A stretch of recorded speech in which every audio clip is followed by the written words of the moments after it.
How's it going today, guys? Today we got to kind of make sense of some very confusing things that are going to be taking place in Avengers Doomsday, considering the ending of Avengers Endgame.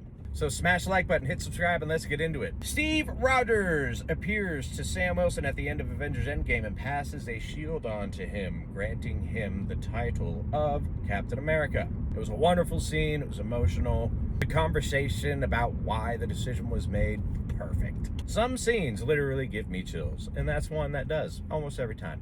But now that we have seen the new trailer for Avengers Doomsday, and we see Steve Rogers is back, but yet he gave the shield to Sam, how is this working out? Who's going to be in the movie? Was that actually Steve Rogers that gave the shield to Sam? These are questions that people are throwing around. They're like, oh no, he's an agent of Doom that just looks like him, or oh, this is an alternate universe version of Steve that got to grow old because he was working for Doom, or whatever. All these crazy things. Guys, stop.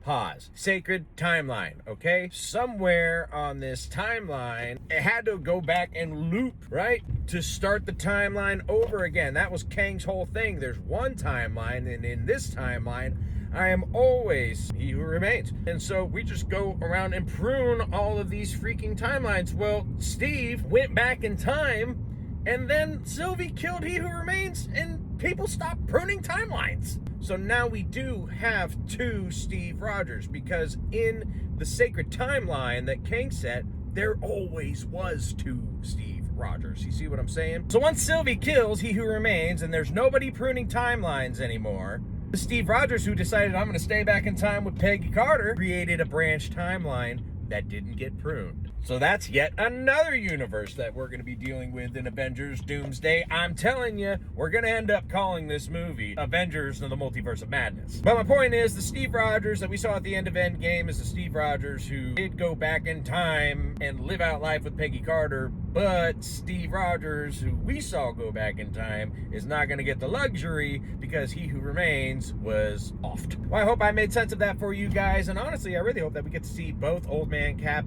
and Steve Rogers, who travel back in time to be with his love Peggy, and also probably a Captain Hydra. But that's all I have for you guys on that today, so make it a great day or not, the choice is yours.